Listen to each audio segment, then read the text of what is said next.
Otium. Otium!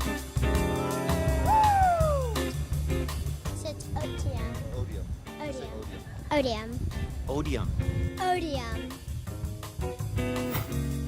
Odium! What is an Otium? Otium's a beautiful restaurant next to the Broad Museum in downtown Los Angeles on Bunker Hill. I know that. It's just on the south side of the road, but what does odium mean? Otium is a Latin abstract term for something that you do in your leisure. Could be eating, drinking wine, studying, whether it be going to see the museum or the musical arts that are in our neighborhood or the architectural arts. I thought it was a really fun term to kind of describe the restaurant. Foodies are all excited about you, but I grew up on Oscar Mayer bologna and Wonder white bread and French's mustard. I'm a little intimidated. How can I get more comfortable with your food? Well, first of all, you got to understand that I grew up on the same thing. Born in Texas, raised in Northern California, where my backyard was literally national forest. I didn't have fish. I didn't have anything fancy. I started working in a restaurant when I was 18 years old. My mom was a very good cook, but it was very Southern in the style. And the food that is here, I honestly believe it's something for everybody. I designed the menu with that purpose.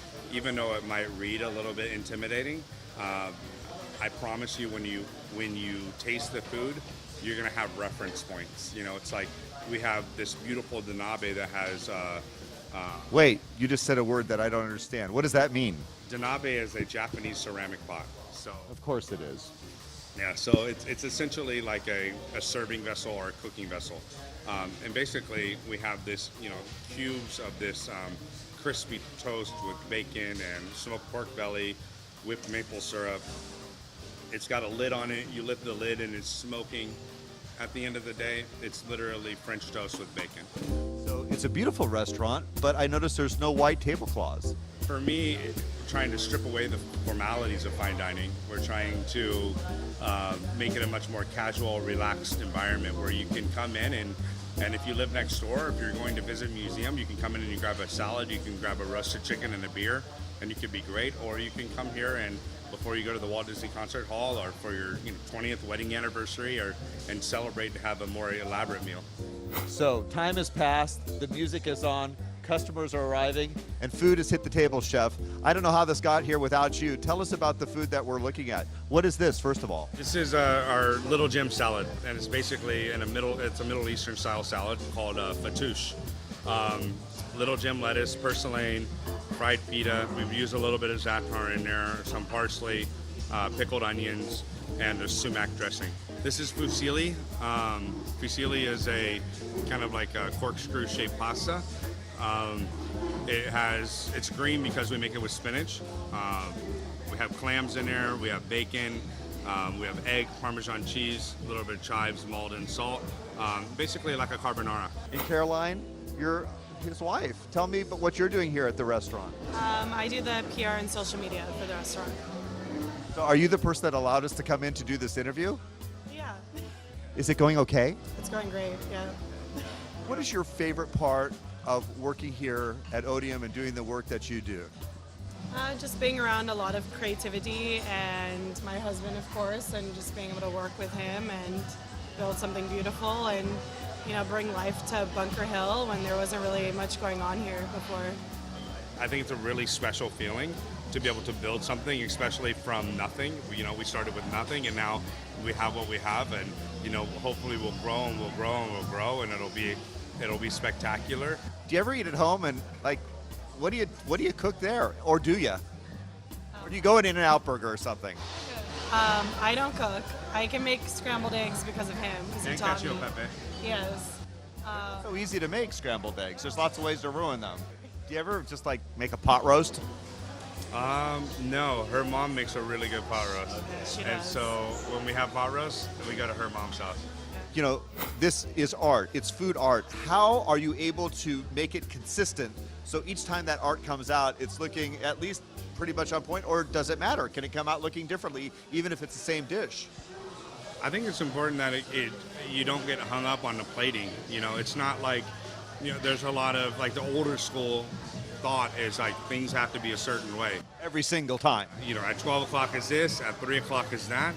And there's, kind of limits of creativity, and it's to say that I'm the best person that can plate that dish. but that's not true. And this piece of meat is different than the last piece of meat.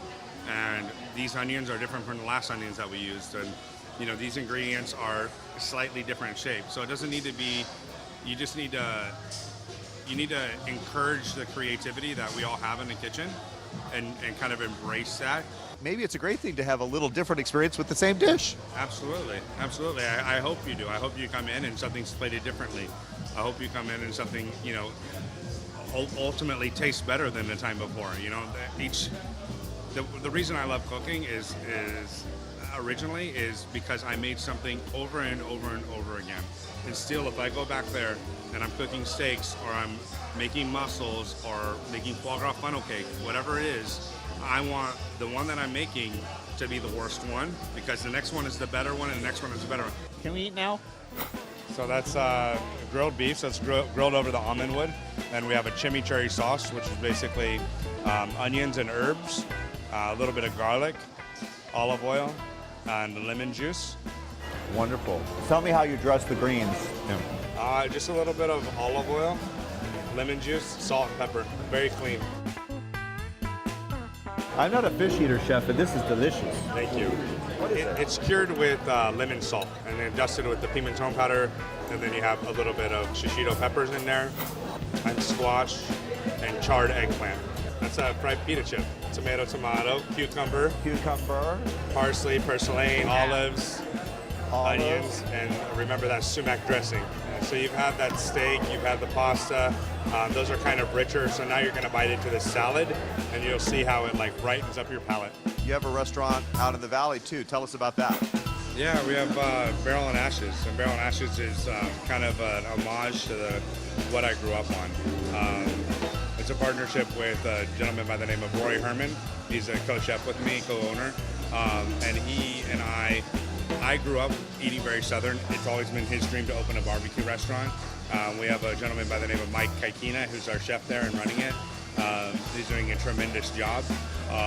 But it's essentially based around the food that I grew up on. So if you go there and you have the Frito pie, you're eating what I ate. Frito pie. You're eating what I ate after football practice. My mom's chili. I mean, literally, after I practice football, almost every single day, I would go home and I would eat a big bowl of that. I grew up with a larger family. I have 2 brothers, 2 sisters, mother and father, of course, and we all had certain roles in the kitchen growing up, whether it be washing the dishes, helping cook the food, helping clean up, whatever it was, setting the table. We all sat down as a family and we ate dinner. And I really believe that's the reason why we're still a very close family. So maybe you're going to use your phone at first and take a picture, but hopefully after that you're going to, be interacting. So this is all mine.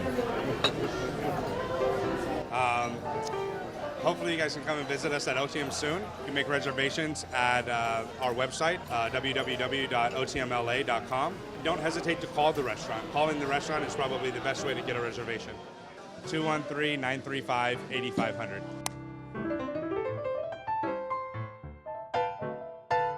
Hey Tim, when you eat pizza, what do you like on it? Pepperoni and olive, Canadian bacon and pineapple, pepperoni and jalapeno, and Thick or thin crust? thin crust, and ranch with every bite.